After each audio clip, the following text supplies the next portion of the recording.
Hi, my name is Florin Balus, and I've been working, as Sue said, for France Telecom, being network engineering prime for an ISP deployment in France Telecom. So I did that for 3 years, then I decided I cannot do enough damage in there, so I decided to extend my scope, moving to a vendor. So I went to Nortel, basically, and in Nortel I was basically for a while network engineering prime for IP services. Then I moved basically into a group who was assisting customers around the world at different stages of the project. I will share today's presentation with my colleague Mike Lumis, and we are going to speak about MPLS-based layer 2 VPNs. So traditional VPNs, ATM frame relay, were around for a while. About 2 years ago, an engineer from Level 3 Communication, Martini, introduced a new concept, Layer 2 circuit emulation over MPLS, and that became known in the industry as Martini pseudo-wires. Since then, a lot of new terms emerged, and we think that created a lot of confusion in the industry. So today's presentation is focused on explaining, to a lesser extent, the motivation behind the technology, and we'll focus more on showing how the technology works and how it applies into real-life deployment.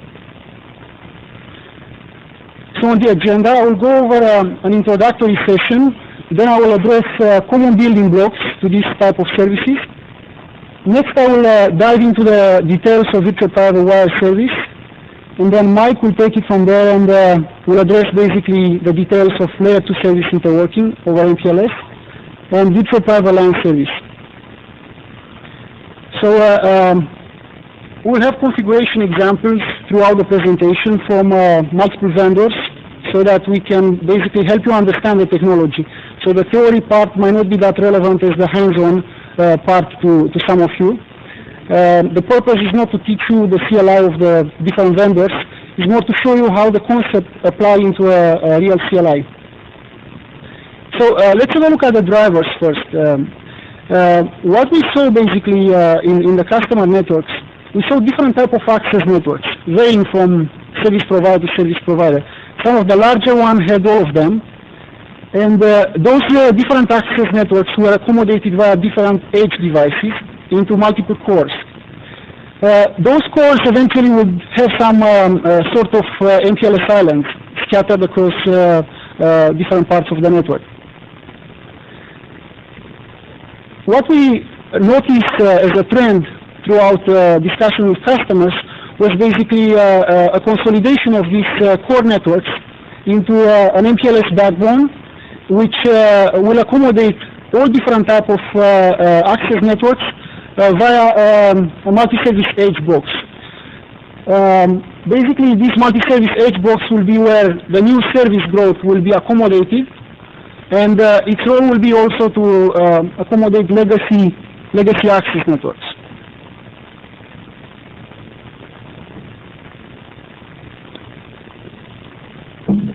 From an internet build-out perspective, we saw basically different customers, our box, for example, in North America, starting with regional focus, building Ethernet islands and offering initial Ethernet services based on some enterprise switches.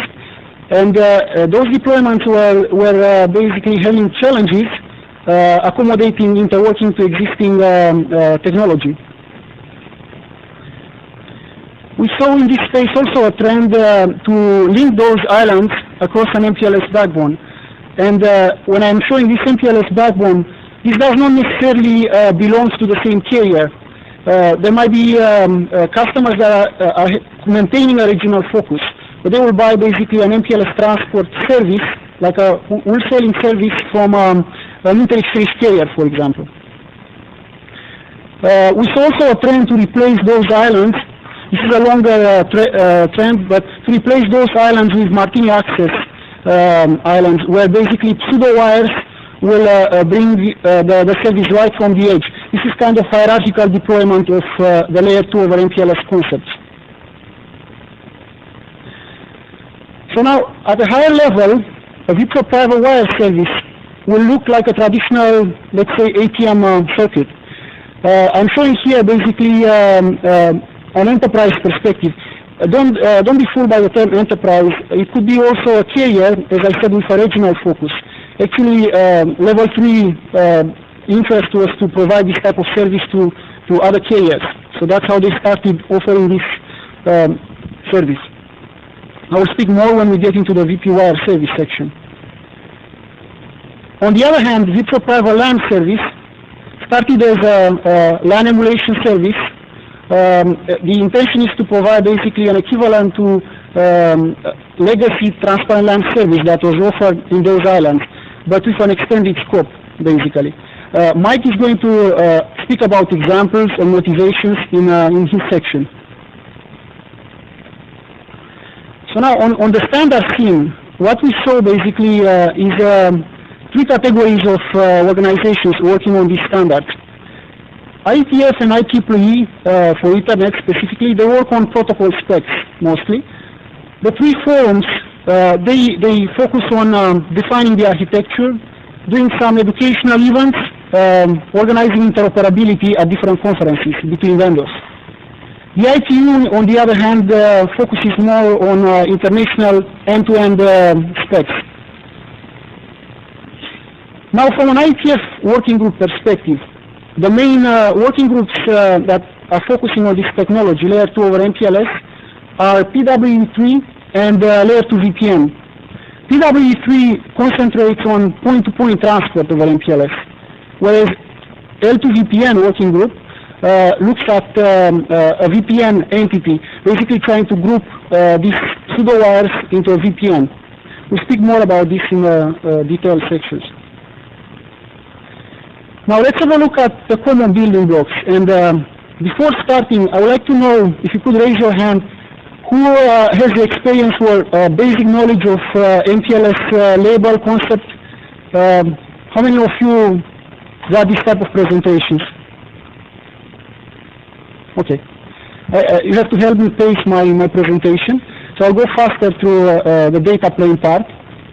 And what about MPLS VPNs, like 2547 VPNs? How many of you? Okay, thanks a lot. So now I'll go briefly over the model that you probably saw being described in the 2547 space. This is the IETF model that is being used to define the layer 2 VPN topology. Basically, the customer edge devices are owned and operated by customer, either a carrier, which buys a care of carrier model, or an enterprise. The provider edge and provider devices are owned basically and operated by the provider who sells the layer 2 service.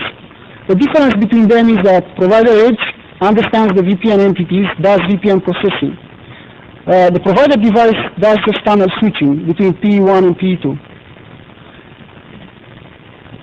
Now, basically, in the case of layer 2 VPN provisioning and control plane, we'll have a look at what is required, what steps are involved in bringing up the service from a generic point of view. So let's assume that we have a number of provider edge devices scattered in the network and a Blue VPN entity which has like 9 sites all over the place. I already have those 9 sites interconnected, and I want to connect a new site in Miami, PE. I want to connect this site to related sites. So definitely I need to do some VPN configuration, connecting the local interface to the new site, and basically after that I have to provision a membership that says this new site belongs to Blue VPN entity. Once this is done, basically the PE in Miami has to find out where exactly I need to connect this site from that membership information. So it picks up that information and uses an auto-discovery protocol like BGP, which has broadcast capabilities, to go around in the network and find out where exactly are the other Blue VPN entities. This could be also provision, as you will see in some of the examples we give afterwards. Once the PE in Miami finds out it needs to connect to the PE in Dallas, the signaling component of the control plane picks up that information and signals the data path. Here basically LDP and BGP are proposed to perform that task. We'll speak about the differences. So once this data plane is signaled, I could pretty much start moving packets between the two sites. And this applies for connections to sites that I'm not showing in the picture. This is the general idea. Now let's zoom into the data plane and get you familiar with some data plane components. Between the PEs in Miami and Dallas, before configuring any VPN entities, I have basically some tunnels established to provide MPLS connectivity at layer 2. So this is a different process that doesn't have anything to do with the layer 2. It gets basically done right at the beginning when I bring up the MPLS backbone. Then on the access side, I have attachment circuits like layer 2 APM PVCs or FremRelay DLCs, bringing the sites to the PEs, to the MPLS PEs. And these access networks, again, could belong to different carriers compared with the MPLS backbone. Inside the PEs, I have some virtual forwarding entities. Think of them as forwarding tables, basically, that have the information required to move packets back and forth between attachment circuits and MPLS backbone. The final component of the data plane is the pseudo-wire per se. The pseudo-wire is actually built around two unidirectional LSPs, one for each direction. And it's represented from an MPLS data plane perspective by two labels. By one label stack, basically, that imitates what's happening with 2547 VPNs. I'm going to speak in the next slide about the packet format. You'll see it more clearly in there. Any questions up to now? So now, let's have a look at the exact packet format as a packet travels through all of these components. So, I'm showing here the Ethernet example. I have a green packet, which is Ethernet, coming from my customer. P1 in Miami is the ingress P, adds some backbone headers, and then ships that to P2, which removes those headers. So this is what's inside that backbone header. You have a local header, which is like Ethernet or POST, whatever physical interface you are using to provide the service. Then you have the tunnel label, which basically brings the packet all the way in P2, and then you have the VC label, which this VC label, the role is basically to bring the packet inside P2 to the proper virtual forwarder. So it has a limited scope. Just P1 and P2 understands the VC label and reads the VC label. The same applies in the reverse direction. So now I want to move to the next section. Any questions up to now? I wanted to cover this basic. Oh yeah, that's a good question. I forgot to mention that. Okay, so the control word per se, it's basically a container that the layer 2 protocol could use to pass different type of flags across the MPLS backbone. So basically in a frame relay case, the example will be seconds, beacons, congestion mechanism or discard eligibility or sequence number. Thanks for reminding me. Any other questions?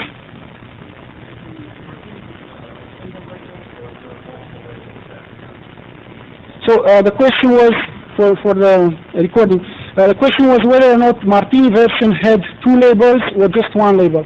Right from the beginning, Martini version had two labels. Some of the vendors implemented some circuit emulations that had just like one label.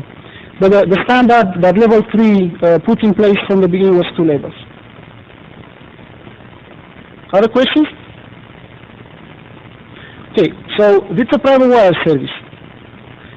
I'm going to have two sections here. In the first one, I will discuss about the basic initial deployment that we saw in an IXC network, in an ISP network for this technology. Basically individual point-to-point circuits. And then I will scope the problem space for solutions with an extended scope. I'll just basically discuss it briefly. I'll introduce it for you. The first part I will speak about two types of provisioning, double-sided and single-sided provisioning. We'll have configuration examples at the end, And then briefly, I will address the pseudo-wire OEM tools, what you have in your hands to diagnose a problem on this type of service. So this is how it looks basically and how it started. Level 3 wanted to provide basically a point-to-point emulation service over their backbone for regional carriers. Okay? And this gives me the opportunity to introduce the basic concepts, give you configuration examples, so that it's easier to apply them to other solutions with an extended scope. So I spoke about the common building blocks. Basically, in the double-sided provisioning model, we have all the ingredients that I described before, except for the auto-discovery. Everything is provisioned at both sides of the PE. The signaling is done basically, was done from the beginning in the draft, in the control the plane draft, by LDP. LDP running extended discovery mode. I'm going to explain why I'm saying extended, what's the difference between extended and basic discovery mode. The forwarder is a simple one, goes from the AC to the pseudo wire. Okay? So this is what's provisioned from a generic point of view. Basically, at both sides, you bring up the local interface, the attachment circuit on that interface, if it's a VLAN that is involved as well. And next, you have to provision some information that LDP is going to use for pseudo-wire setup. So that information will be used by LDP in building a FEC. And I'm going next to explain what a FEC is. How many of you have a basic understanding of the FEC concept? Okay, so I'm going to address it. I'm not going to go very fast through it. Done? So basically, the FEC was defined when MPLS started as a set of packets that are routed in the same mode by an MPLS LSR in the middle. And the initial usage, the initial target for those packets was an entry in the IP routing table of the P2 in Dallas. So here I took the example of the loopback IP address, or circuitless IP address in Dallas. LDP will establish sessions with neighbors, and LDP will run in basic discovery mode. It's basically similar with how SPS is discovering its neighbors. We'll run a hello to all its neighbors, and whoever replies will establish a session with them. That's basic discovery mode. Each of these LSRs will have those LDP sessions. But LDP will take this FEC, 47.1.1.1, and will associate it with a label that will send to the upstream LSR. In my example, I gave label 30. Okay? Then the next LSR, let's say that one is in Orlando, will just take the FEC and send it forward to the P in Miami. It will just change the label. It will put a label 20 in there. So in P1, the result will be an entry in the forwarding table, in the FTN table of the P1, that will say to get to 47.1.1.1, you use label 20. So what I just described the establishment of the tunnel LSP, which is basically happening without knowledge of VPN configuration. This is required and was considered by Martini a proper mechanism to max all of these pseudo wires. The MPLS backbone is supposed to have no knowledge of those circuits to be able to scale, okay? The backbone will just do tunnel switching. Next, Martini defined the layer 2 FEC, the virtual FEC, extended the FEC concept to target basically a layer 2 attachment circuit, a virtual forwarder. Initially, the layer 2 FEC, the way it looked, was basically a number like 40, and it was considered like an ID. I'm going to speak about that in the next 2 slides. ELDP will run in extended discovery mode. So what that means, it means that it will behave like BGP when it establishes a session with a neighbor. Basically, I have to provision P1 loopback address. I will say establish a session to that specific neighbor. The way it will do the establishment, it will send a targeted hello message to that neighbor. That's why it's called targeted mode or extended discovery mode. Otherwise, it uses the same label mapping message to send the association between label and sec. Right now, what is being sent in the label mapping message is the inner label, the VC label from the Martini format, which I presented earlier. I'll show you a data plane walkthrough just to make sure you get back to that example.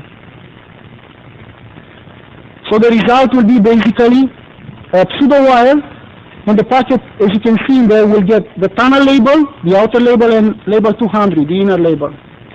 Any questions up to now? Everybody clear on this? Okay. So now, initially, there was a PWID sec that was defined. And then later, in 2003, or beginning of 2003, a generalized ID sec was added to serve an extended purpose. I'm going to speak first about the PWID sec. That will be just for the case where you are dealing with an equipment that has an older implementation. I assume that we will see all the vendors moving to this generalized ID sec. And I'll give you some example of exchanges I saw on the IETF distribution list that point into that direction. So first PWID sec, then we come back later on to the generalized ID sec. So the PWID sec, the philosophy was that a pseudo wire could be identified just by one number, which is common at both endpoints of the circuit. From a configuration perspective, the pseudo wire configuration in the PWID sec was like a number, a VCID 40, and you need also to signal to a specific neighbor. So I had to put the neighbor in Miami IP address, or LDP ID. Then basically LDP mapping will send this message across towards Miami PE. And I placed in here the format just for a reference, later reference. What you need to see here is that the VCID is a 32-bit field, a fixed format. And basically you have also the attachment circuit type in there. The PWID sec didn't allow to form groups of pseudo wire at a network level. Do you have any questions on that? Okay, I was expecting basically a question here saying why do we have that group ID then in there? That group ID was just a local scope, just to make sure that if an interface goes down and I have 1,000 pseudo wires associated with that interface, I could just send one LDP signaling at the other end and say bring down all the related pseudo wires in that group. It doesn't have a scope across a network topology. So now to put everything together briefly, this is a slide that you will see basically will help when you later get back to the end-to-end process trying to debug the case. Basically you have exactly the same configuration for VCID at both ends. And then you have the limit P, which is different, definitely. Label mapping goes to signal basically the VC label 200 association with VCID 40. And as soon as the signaling gets there, VCID is used to match the proper attachment circuit in P1 in Miami. So at this point in time, I could associate VC label 200 with the proper attachment circuit in Miami. In the same time, because the label mapping comes from PE2 in Dallas, I know to associate the VC label to the proper tunnel, which is 20.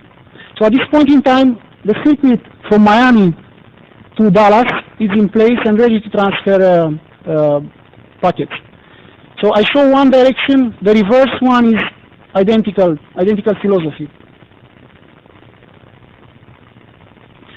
So now I have an example here. I have an example for Ethernet from Nortel, and then next I have an example of frame relay from Cisco. So you can see here basically the same structure in place. Local configuration for the interface. I give a transparent mode here, an example with transparent mode, where all the port is passed over the pseudo wire. The pseudo wire configuration means that I have to associate the port with the pseudo wire, and the VCID 40 is in there, and I link it to the remote peer, which is like P2 in Dallas. At the other end, it's a similar configuration.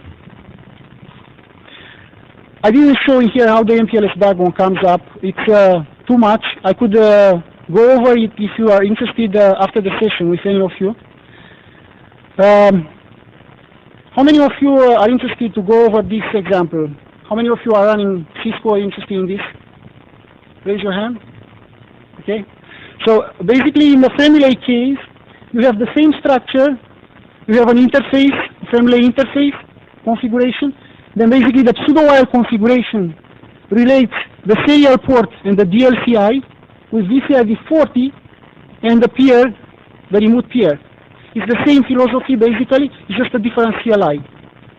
Any questions up to here from a CLI perspective? Okay.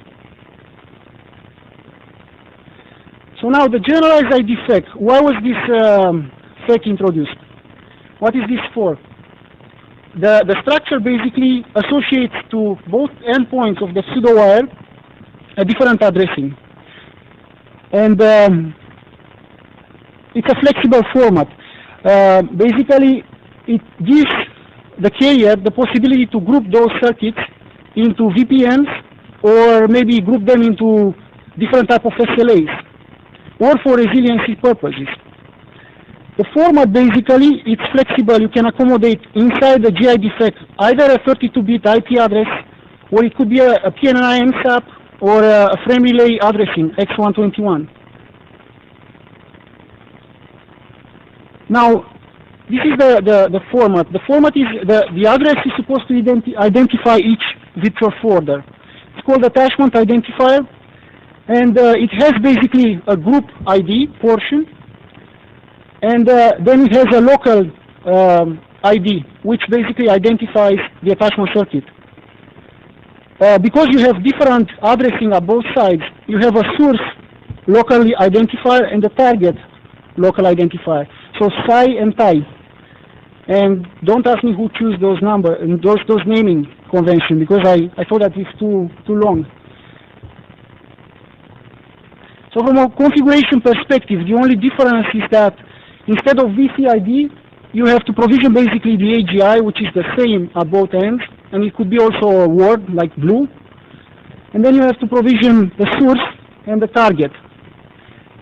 Basically, this will get mapped by ELDP again into the same label mapping message. It's just that a VFEC right now has a length for each of these components, and you can basically use all kinds of formats in there. You can, if you want to use IP, then you can carry it with 32 bits. If you want to use something else, then you can just change the length field of each of these components. For double-sided provisioning, the signaling is similar with the VCID. So I will just give you the single-sided provisioning, which I think is interesting, the interesting case. In the single-sided provisioning, complete information is put in place just at one side. I gave here the example where in Dallas I provision everything. In Miami, basically, I just provision the local information. I don't provision the TI or the remote PE. Now, as components, I have auto-discovery optional, but it could be in there. And pseudo-wire signaling seems to be ELDP, the chosen mechanism by implementations.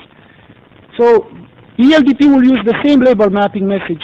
It's not exactly the same like double-sided provisioning, because right now the signaling doesn't go in the same time. It's a sequential signaling. Basically, the part in Dallas will send first the label mapping. And basically the matching will be based on the TI, which is 10, being basically associated with the PSI, which is 10. The information is completed by the PE in Miami by just checking the label mapping information, the AGI and the PSI coming from PE2 in Dallas. Now, yes.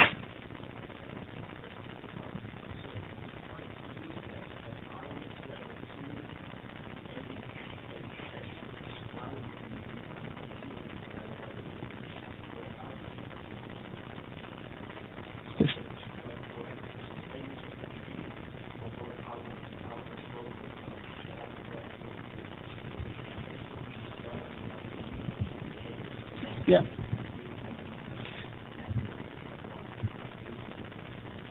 Yeah, let me repeat it for the other persons in the back. So basically he was commenting that obviously I need to have two LDP sessions, one with the MPLS LSRs in the core for the tunnel label, and the other one for basically exchanging this inner label, the VC label. So you're correct. Basically, this will be two different LDP sessions. Two different categories of LDP sessions, because you can have multiple LSRs as neighbors. So each of them will have a basic LDP session. And then the ELDP session will be just straight down to the P1 in Miami.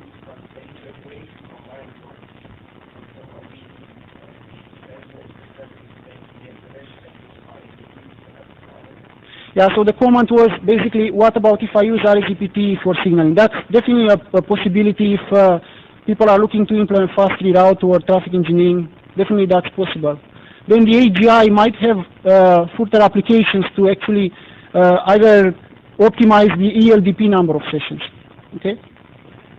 So basically, the savings that I get from using the generalized ID, one might think are those two configuration steps. Well, that's just partially true, because actually we are looking to get resiliency advantages out of this. I could provision basically a backup port either in the same PE or on a different PE in Dallas, so that if that port, the primary port, goes down, the backup port could just signal again the pseudo wires to PE1 in Miami. So for resiliency purpose, that's a really good application.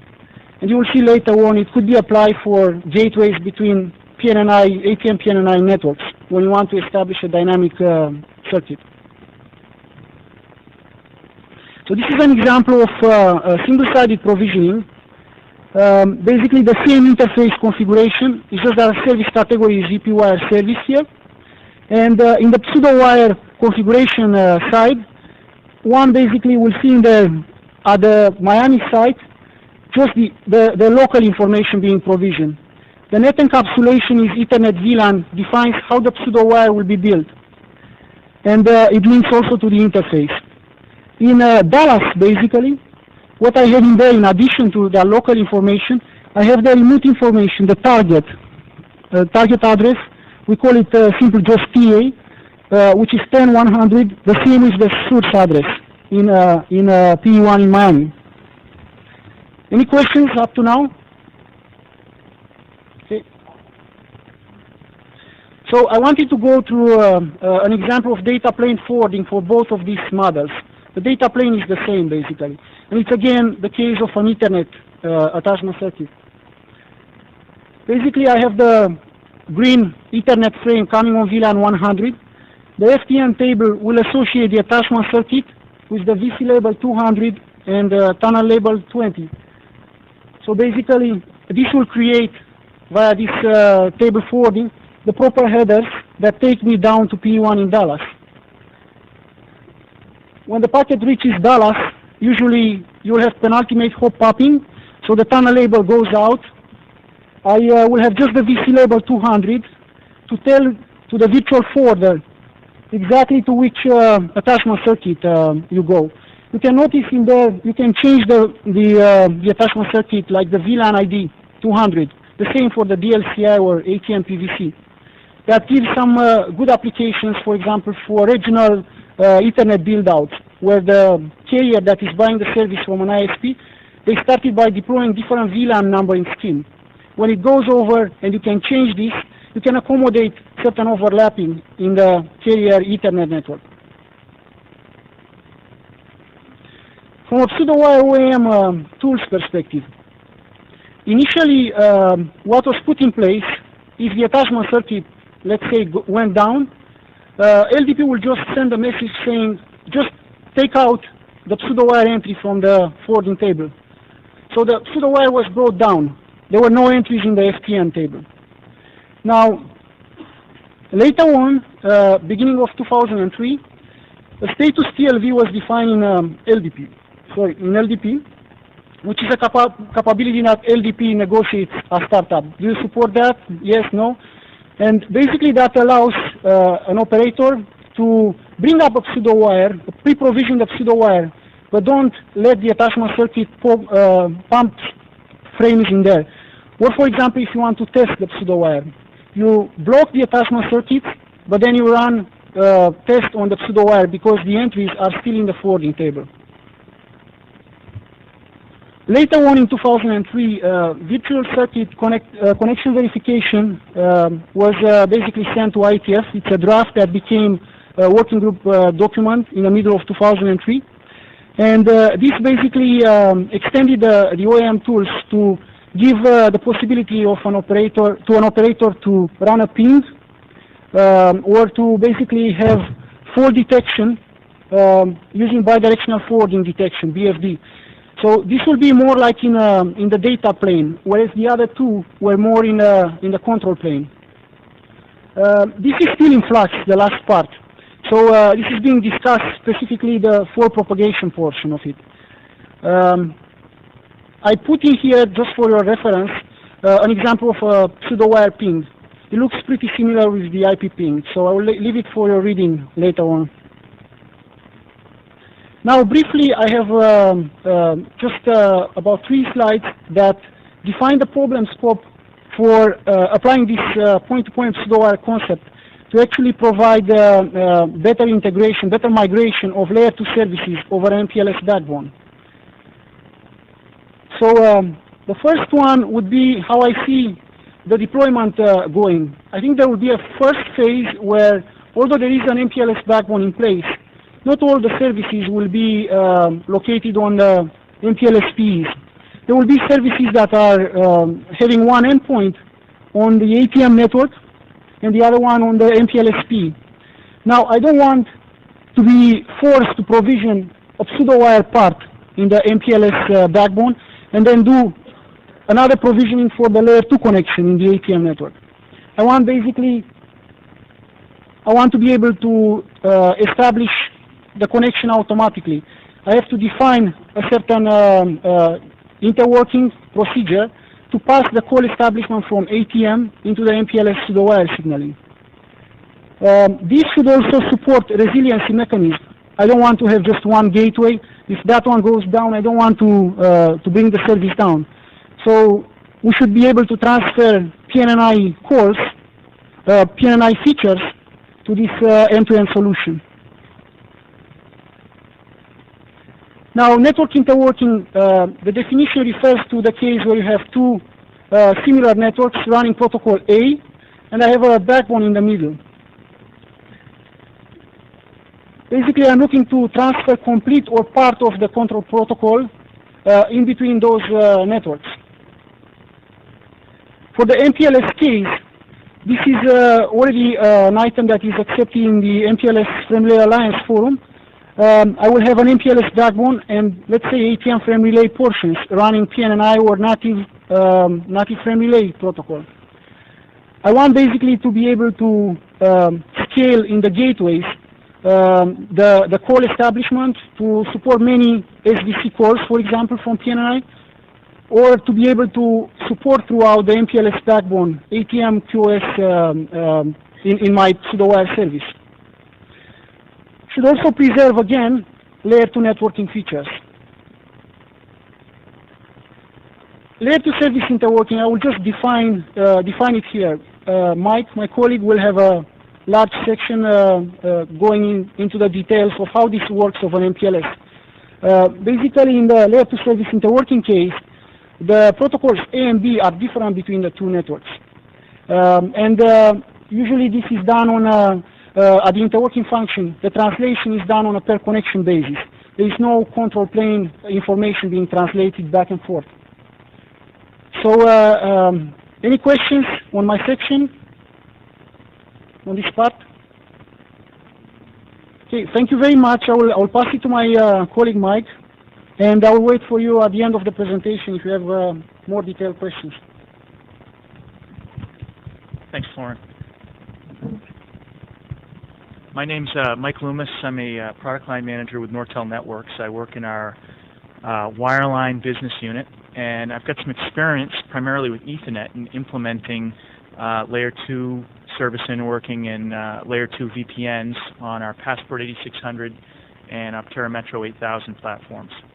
And I'm going to talk about two topics today. Layer 2 service into working, and virtual private LAN service. Layer 2 service into working, I'm only going to cover a subset today. There's a number of permutations here. I'm going to cover the case of Ethernet to frame and Ethernet to ATM into working. My experience in talking to carriers, yes.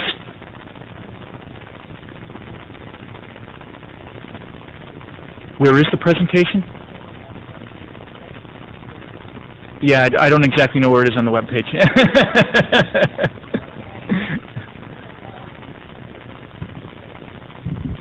So just as your friendly NANOG steering committee host, if you're looking for the presentation, it should be on the standard tutorial page. Click there, it's downloadable. If the figures are too small, you should really look at them on your web page if you're way in the back. Otherwise, come on forward. I know it's a sleepy afternoon, but help these guys out and ask them some questions. So thanks.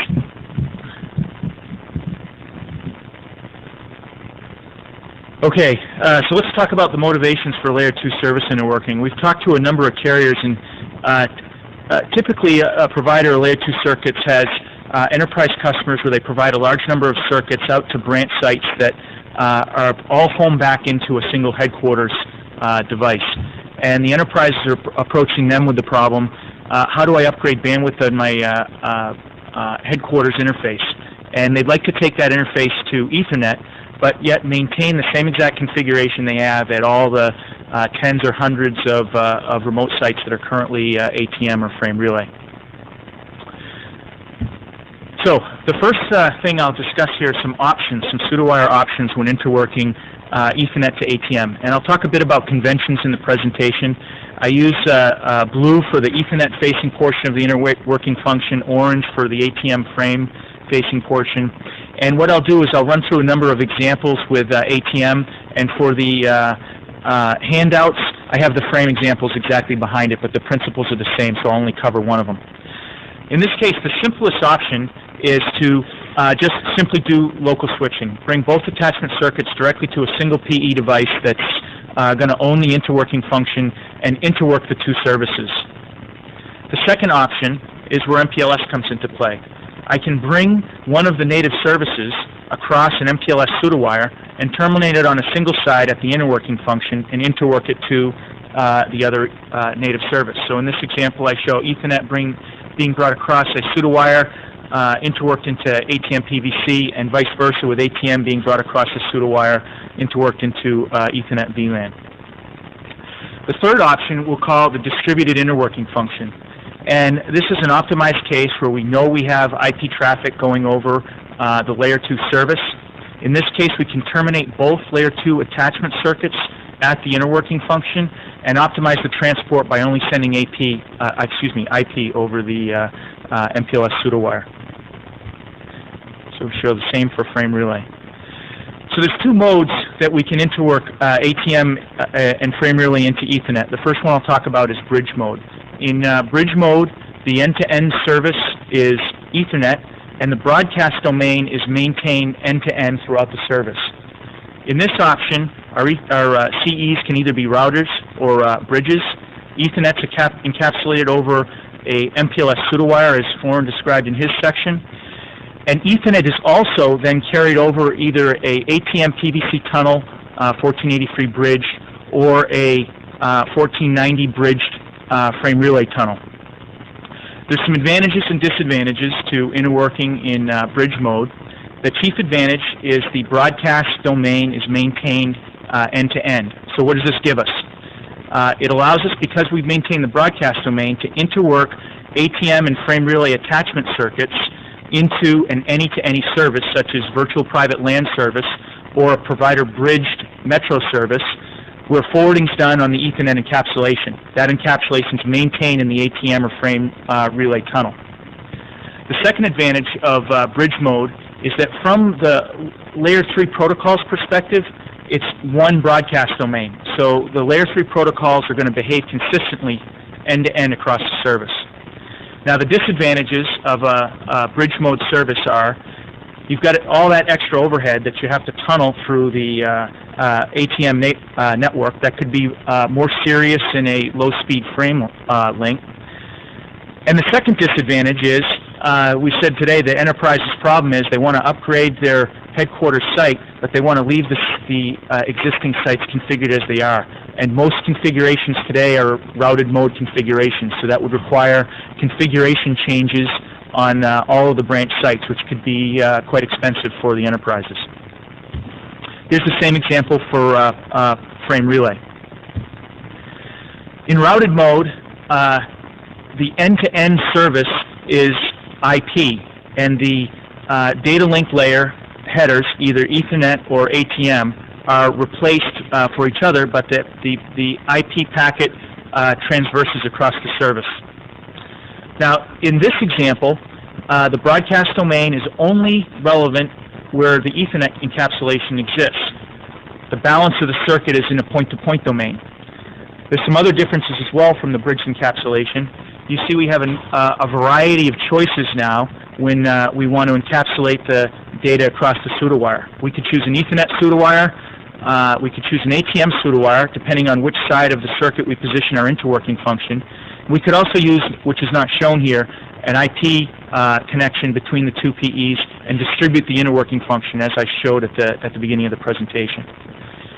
Now, routed mode has some pluses and minuses as well, and they're pretty much the opposite of what we talked about in bridge mode. The advantages are all the CEs out there today are, for the most part, configured for routed mode, so there's not a lot of reconfiguration required on a routed mode CE. The other advantage is the efficient encapsulation in the ATM or frame network, because you're not carrying that additional Ethernet header into an ATM or a frame tunnel. From a disadvantage standpoint, we lose the broadcast domain end-to-end, so you cannot interwork in a routed mode in an any-to-any service. We don't have the Ethernet header off the ATM or frame relay attachment circuit for any forwarding information in an any-to-any Ethernet service.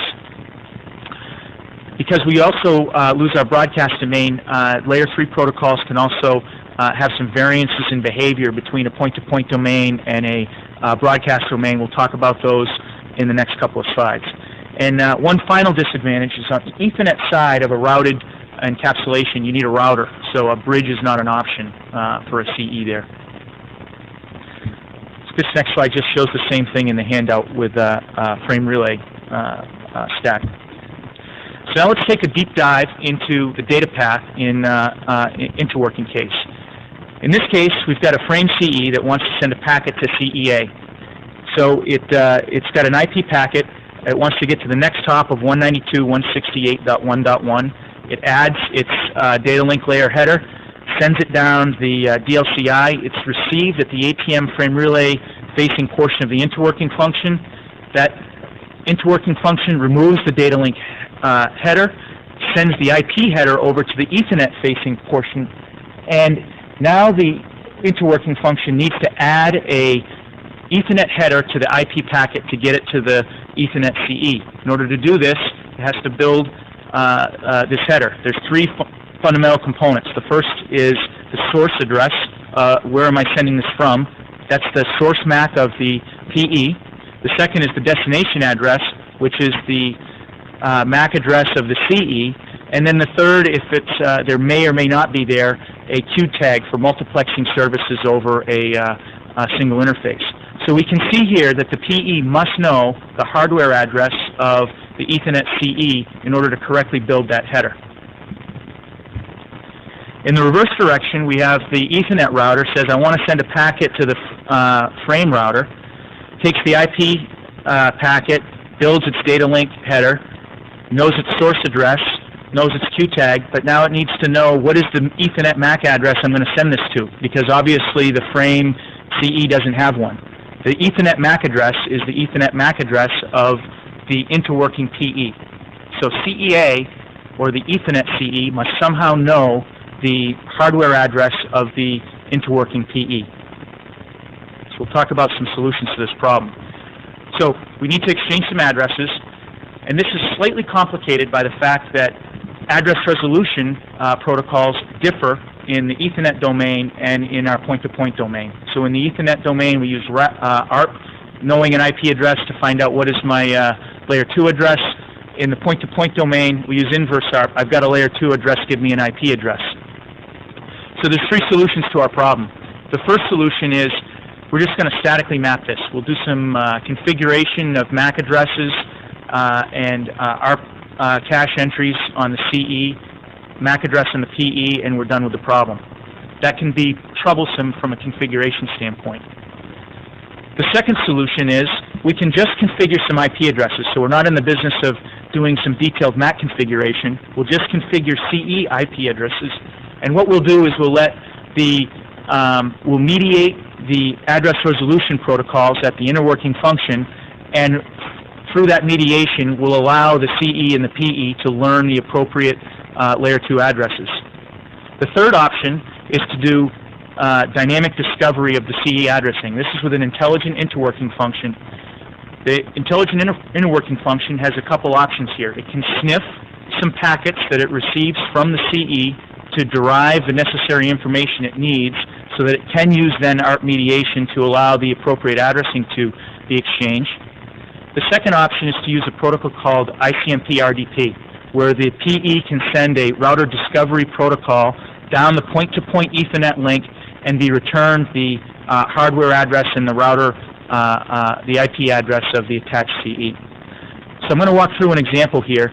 Again, there's a number of possibilities that we could show here. We could show an ARP packet coming from the CE. We could show a routing update with RIP. We could show ICMP RDP. But what I'll just show is an example with OSPF hello.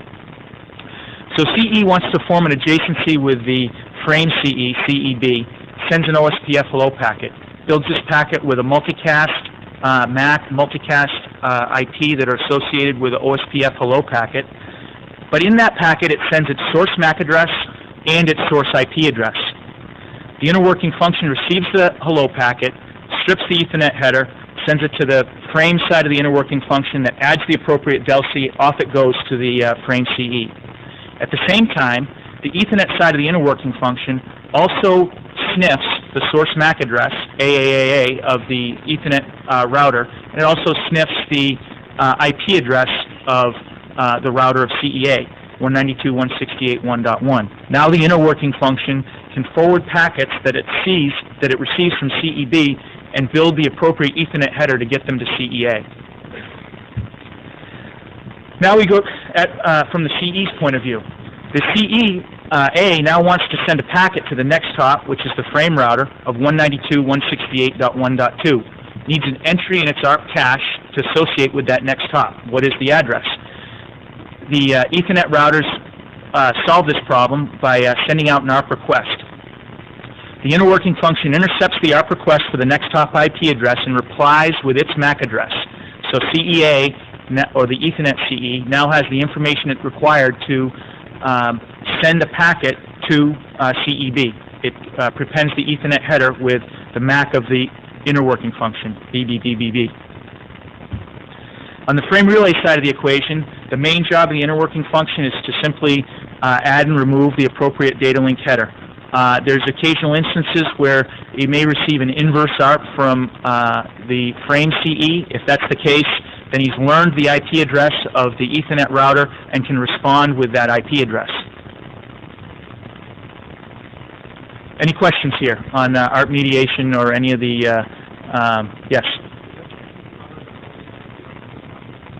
Yes, the Ethernet portion of that inner working function, the inner working function does the ARP intercept, proxies that ARP. It receives the ARP message and does an ARP response on behalf of the frame CE.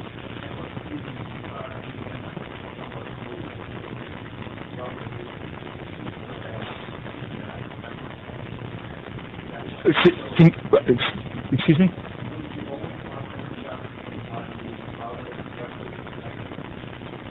Oh,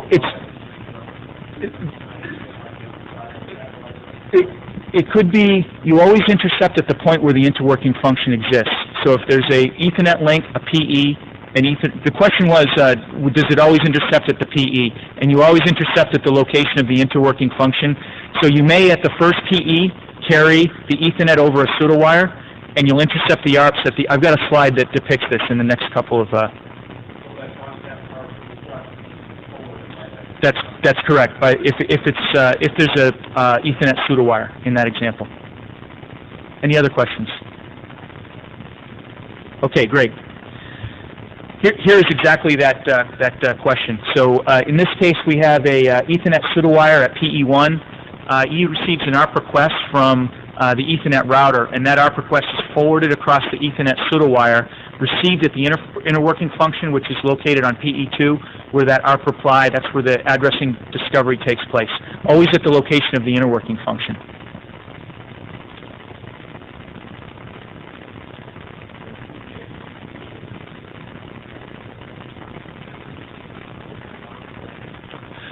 Only this is a point-to-point case. So one of the restrictions to routed interworking is it's a point-to-point case. So the layer 2 circuit can only connect 2 CEs, and in the Ethernet domain, you can only have one CE that's a member of the service. So if you've got a VLAN connecting PE1 and CEA, there can only be one CE on that VLAN. VPLS has to use bridge mode, can't use routed mode. In the VPLS model, we'd have to use bridge encapsulation over the frame relay circuit, so we'd carry that Ethernet information end-to-end. There'd really be no need for ARP mediation. It's all a broadcast domain end-to-end. Yep. Okay, great. This next slide quickly shows if we're implementing the double-sided solution, the ARP requests and replies would be intercepted at the first CE. The packet, just the IT portion of the packet would be sent across the pseudowire, and then the ATM frame relay portion of the network interworking function would reside on the right side of this solution. Okay, I've got a couple slides in the package on interworking OANM at layer 2, and really they're just here for reference only. I'm not going to speak to them. There's this issue's in flux right now. I'm co-author on a draft that's being brought to Seoul, and there's some issues between the interaction of the pseudowire OANM mechanisms and the native service OANM mechanisms. If this is an issue for you, I'd love for you to raise it after the session. I'd like to talk to you about some of the pluses and minuses of the various options, so we can make some decisions here. But there's a couple of slides here for reference on OANM interworking. Okay, so we'll talk about a couple of quick configuration examples. In this case, we show the simple local switching case. This could easily be extended to the single-sided solution with a pseudowire on either side of this equation. This example is with Juniper. On the frame relay side, we configure an interface. We have to define an encapsulation type that is frame relay translational cross connect. And on the frame relay side, we also need to, within the unit, define that encapsulation type frame relay translational cross connect. On the Ethernet side of the equation, again, at the Ethernet interface, we define the encapsulation as Ethernet translational cross connect. But you'll notice in the unit we also have to provision within the family PCC the remote MAC address of the CE. So in this case we're doing basically static configuration to solve the problem.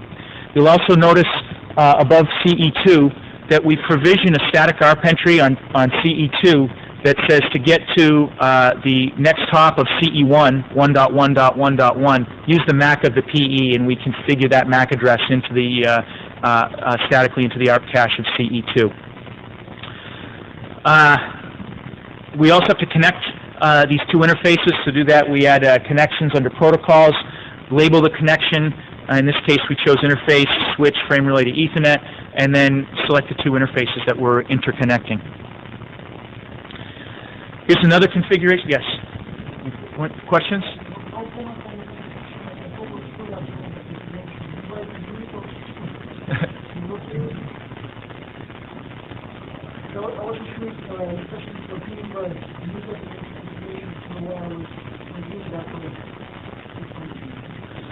Okay, in the Nortel example, we're going to do dynamic discovery. This is how we configure dynamic discovery. In this case, again, we're showing the single-sided solution with a frame relay pseudowire being carried across the MPLS core.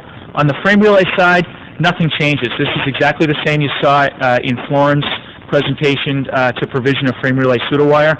On the Ethernet side, in the virtual private wire service, we have to add an additional configuration step of interworking. There's two options here, IP and bridged. There's also grayed out discovery options. The default is that we'll do dynamic discovery, but in that area is where we would add some special configurations if we're going to statically configure the IP and MAC addresses of the CE as in the previous example. And you can see the pseudowires are shown here using generalized signaling. On the frame side, nothing changes. On the Ethernet side, the one addition is that for an Ethernet interface, we're specifying a net encapsulation of frame relay. Okay, I'm now going to talk, any questions about service interworking before I start into virtual private LAN service? Okay, VPLS service. From a service provider point of view, the diagram looks very much like you'd expect when you see a diagram of what a 2547 service looks like. You've got a number of virtual forwarders that exist on PEs. These PEs are interconnected at the VPN layer. From the enterprise point of view, what they see is a logical bridge that interconnects their CEs. So as opposed to a virtual router or a logical router in a 2547 service, in a VPLS service, you see a logical bridge. And this is an important distinction. There's an ISP in Europe that I've worked very closely with. They sell a lot of global point-to-point ATM frame connections. They're also a leading 2547 provider. And they've got a customer that's a financial institution that is very interested in a any-to-any service. They like the idea because it helps them out with some of their disaster recovery problems, and they also helps them out with some bandwidth at certain headquarters sites. The problem is that this customer's got advanced, very advanced routing staff. They're very private about their routing. They don't trust peering with a provider at layer 3, and they're not at all interested in a layer 3 any-to-any service.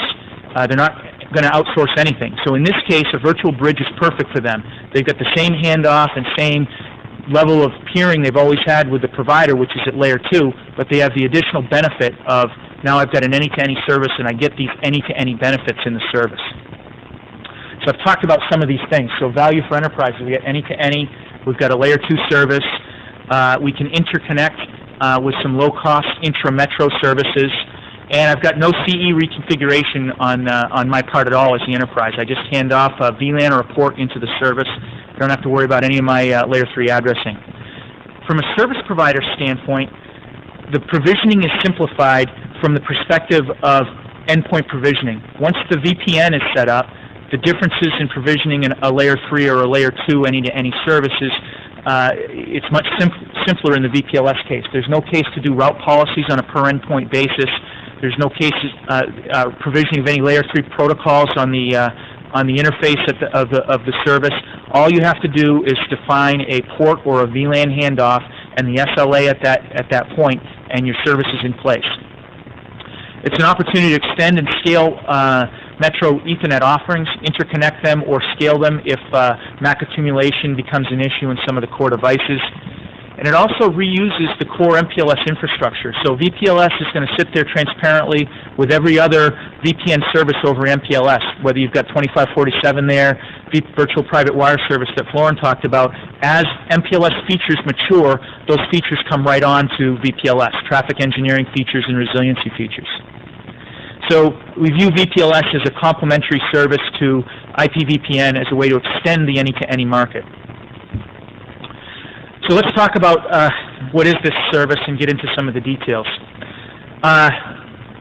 There's 3 main components to a VPLS service. There's the auto-discovery component and the signaling component. And those components are by and large the same components that Floren talked about earlier.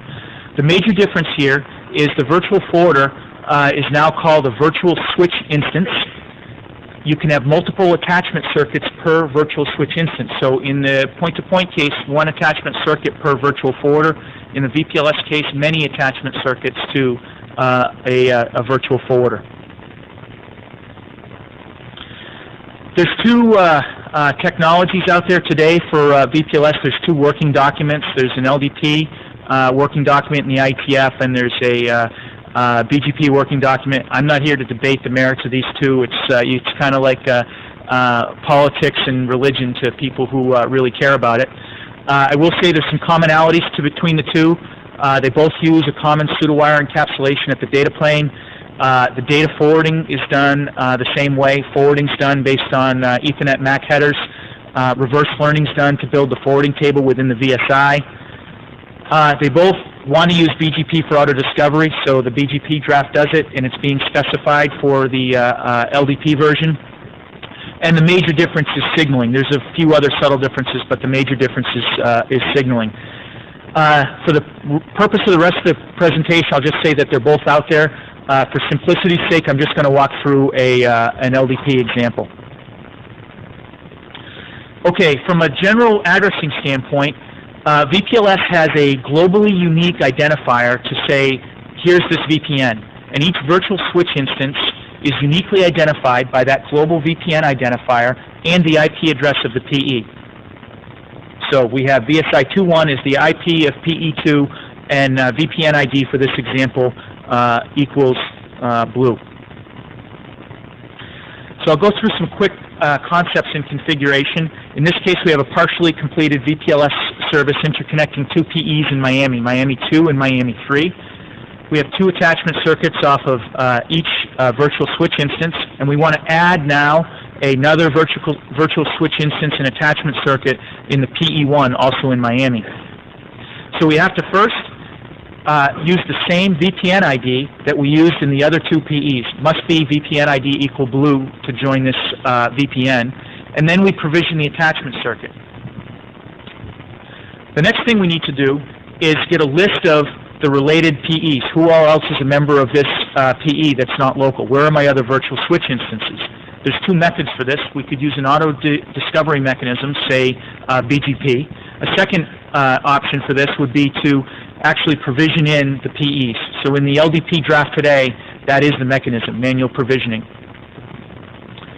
So we manually provision that you've got two peers, PE2, PE3, and now the service will establish pseudowire connections in a full mesh between all of its known peers. How does it do that signaling? The signaling is essentially the same as the signaling that Florin talked about this morning, or just earlier today. The only difference is that instead of signaling effect that represents an attachment circuit, we signal effect that represents the VSI, and we use the same VPN ID for all of the pseudowires. So we send a label mapping message from PE2, gives me a VC label to use to get to the VCE ID of 400, which in this case will represent our blue VPN. And again, just reinforcing, the VC ID has got to be unique per network. That represents the instance of the VPLS. Yes.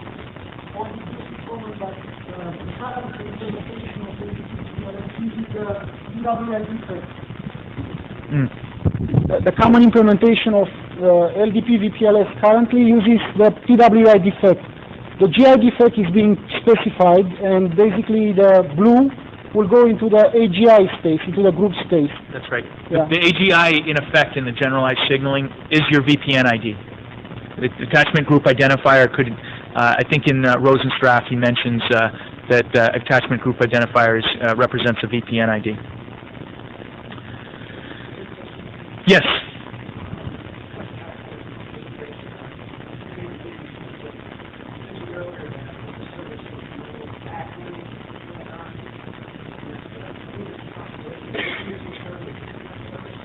Yeah, I'll discuss that actually. I go right into how we deal with looping. It's actually, looping is a constraint that's dictated in the topology of the service, and my next two slides are exactly on looping. And I have a couple of walkthroughs that show exactly how the forwarding database is built using reverse MAC learning. Yeah, I got a slide on that. Be patient for one or two slides. Thank you. Good question. Here we are, topology. So at a high-level view, what do we have for some requirements? There's no special technology within the virtual private LAN service that deconflicts loops in the topology that we might have, such as spanning tree in a regular bridge network. What VPLS does to avoid any topology management protocols is a requirement to fully mesh pseudowires between every VSI. So every VSI has to have one hop connection or one pseudowire connection to every other VSI that's a member of the VPN. And the second restriction is we implement a split horizon, which means we never forward back onto the network to prevent a packet from looping around the VPN. Here we go into this on the next slide by zooming into PE3. What we allow in the split horizon is forwarding between attachment circuits at the virtual bridge. We can forward from an attachment circuit to any pseudowire, and we can forward from a pseudowire to an attachment circuit, but forwarding between pseudowires is not allowed. So if a packet comes in on a pseudowire, it can never go back out on a pseudowire. So we implement a full mesh topology, and split horizon is dictated in the service topology, such that we don't have some sort of loop detection protocol or a topology management protocol in the service. Oops. Okay, here we go with an example of the data path. This first example will show, I'm going to go through 3 examples. The first example is CEX sending a broadcast packet. The second example will be CEX sending a unicast MAC that's not in the forwarding database. It has to be broadcast. And the third will be a unicast reply after the forwarding table is built. So MACX sends a broadcast packet. This could be an ARP request, for example, to his peer routers. The packet's got a destination MAC of FFFF, the broadcast MAC, and a source MAC of the MAC address of CEX. In this case, we'll call that MACX.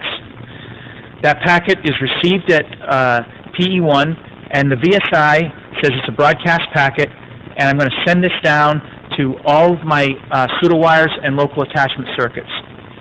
The VSI also says I don't have an entry for source MAC of X into my forwarding database, so I'm going to add one.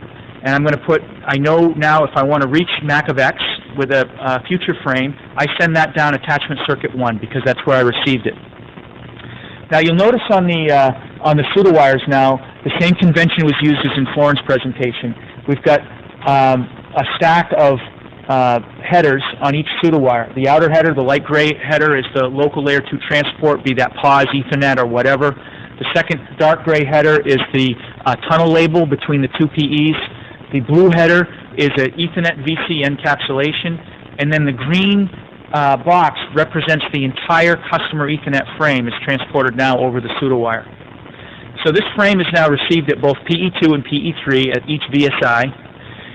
The VSIs notice, hey, I don't have an entry for CEX in my forwarding database, so I'll place an entry there. And I know how to get there from pseudowire A and B, respectively, from PE3 and PE2. And also, since this is a broadcast packet, I've got to flood it down only my attachment circuits, because I received this packet on an incoming pseudowire. Split horizon rule says I don't send it back down the pseudowire between PE2 and PE3, thus preventing a loop from occurring within the network. The next example is a unicast frame from MACX to MACY.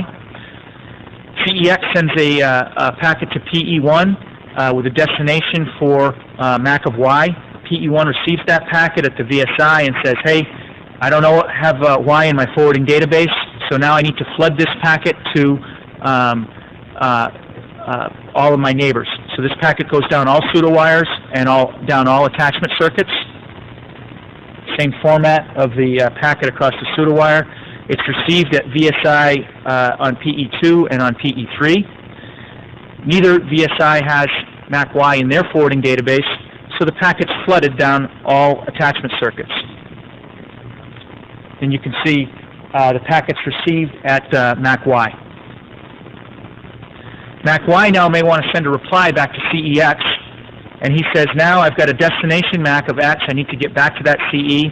My source MAC is Y, and I'll send that packet down my attachment circuit. It's received at VSI 3.1. Now this is a different case. VSI 3.1 from the original broadcast packet learned that to get to MACX, I send this packet only down pseudowire A. So there's no flooding in this case. VSI 3.1 takes and sends the packet unicast down pseudowire A. It's received at VSI 1.1, and at the same time he says, I got this packet from MAC Y. I did not have that entry into my forwarding database, so now I know if I want to get to MAC Y, I don't broadcast or replicate. I just simply send the packet down attachment circuit 2. When the packet's received at PE1, same thing occurs. VSI reverse learns MAC Y off of pseudowire A and sends the packet unicast down AC1 because it has an entry in its forwarding database for MAC of X. So I've got 2 configuration examples here, and they're a little bit involved, as you can see. There's one example from Riverstone and another example from Nortel. If anyone's interested in really interested in VPLS, maybe you've got an implementation coming up or something like that, you'd like to talk to Florin or myself, just come see us. We'll be here the whole week, and we'll go through these configuration examples in a little more detail. Any questions on VPLS? Yes. Yes, you should implement normal bridge aging. In the implementations I've seen, it's configurable, and obviously you've got the same risks that you'd have in a bridge environment with increasing or decreasing the timers as opposed to stale addressing and too much flooding going on, depending on how you tweak the aging. Yeah, so if you move a MAC, then...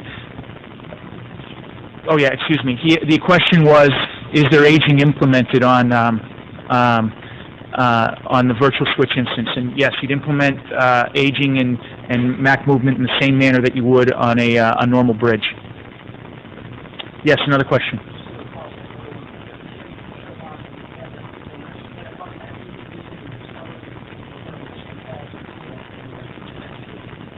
Yeah. So the question is, you can see we have to have a full mesh, and is that automatically discovered, or is that an additional provisioning?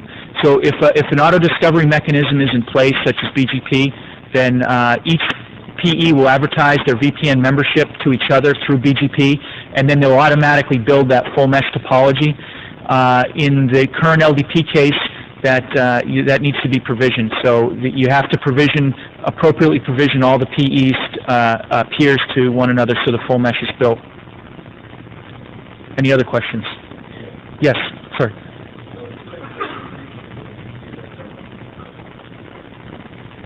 That's correct. There's some common building blocks between the two, but you can't interoperate between the 2 versions. Yeah, BGP implementations and LDP implementations, yep. Okay, great. So I'm going to just summarize with a couple of slides here. So what did we talk about today? Common building blocks between all layer 2 VPNs, whether we're doing service interworking, point-to-point VPWS service, or virtual private LAN service. Common information model, common modeling, common auto-discovery mechanisms, signaling, and data path encapsulation. So where do these stand? Auto-discovery. Pretty much, it seems that BGP is the way to go. It's implemented in the BGP services, and it's currently being specified for the LDP services. From a pseudowire signaling standpoint, from a point-to-point standpoint, LDP really, it pretty much has prevailed. In the VPLS case, it's still between the 2 proposals. In VPLS, I have seen more vendors implement or announce implementations of the LDP specification than the BGP specification. Global addressing is being introduced to give us more flexibility. This has some great applicability in pseudowire resiliency, legacy migration, as Florin talked about, and inter-AS circuits, as well as some distributed VPLS models. From a data plane encapsulation, pretty much Martini PWE3 style is the way to go. All of the solutions that we talked about today use the same data plane encapsulation. So where does some of the other stuff stand? From a signaling standpoint in LDP, the double-sided provisioning is out there today. It's being deployed by service providers, and there's been a number of interoperability demonstrations between various vendors. From a single-sided or the generalized addressing, this is new stuff just been introduced at near the end of '03, and this really haven't seen a lot of just being implemented now by vendors and haven't seen interoperability on this type of signaling. From a VPLS standpoint, we see a new service type. We see some clear benefits for both the service provider and the enterprise on this service type. Haven't seen much deployment yet, but we have seen some implementations from vendors. Really, this is at the early adopter stage at this point. Here's some recommended reading at the end. Here's some drafts. There's also a number of drafts that are not yet working documents on the topic. That's it. Any questions for either myself or Florin to wrap things up? Yes.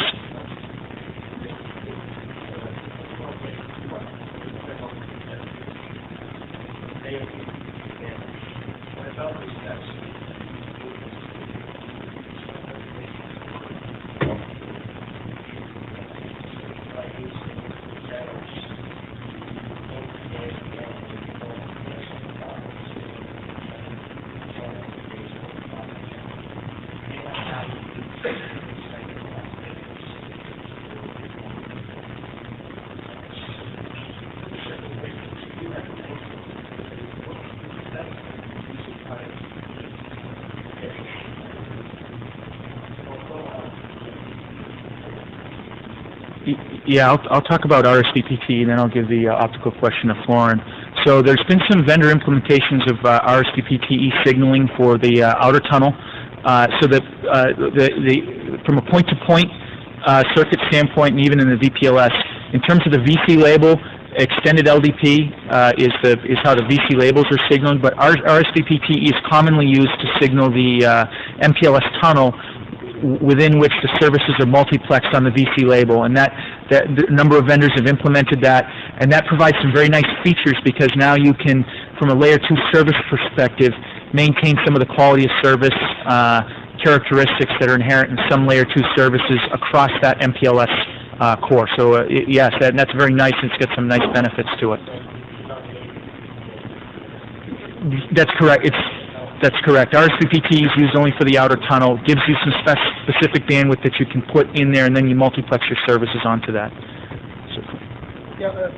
So this being said, I didn't see in the customer networks RSVPT deployed, on an end-to-end basis all over the place. So it's not yet present in place in there. It's mostly for fast reroute and limited to the backbone part. Now, the second question was on applicability to optical VPNs. So if by optical VPNs you mean the GMPLS part, there wasn't too much of a discussion to port the Martini encapsulation in the optical part. What I saw as being proposed by vendors, and I saw some customer interest, was in the access part. Basically, people looking to move to the next generation optical devices, optical transport devices. They were looking for a platform that has a packet engine, and they were calling that multi-service access platform. And that platform will be basically sitting at the edge as just another type of access network next to the ATM, but it will basically optimize the efficiency of that transport from just circuit-based to basically have ATM frame relay, Martini pseudo-wire in the access part, and then full MPLS component in the backbone, basically like a connected pseudo-wire on the access being connected to the multi-service gateway. That kind of trend I saw in the optical space.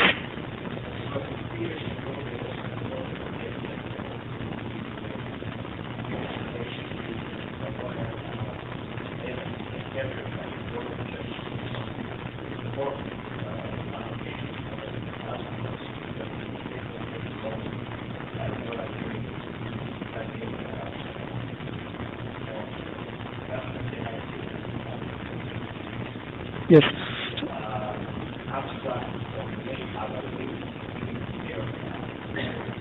Yeah. So basically, the optical VPNs are basically still in the ITF. The drafts are moving forward. I'm just saying they are not necessarily in a connection with the Martini encapsulation that was being specified.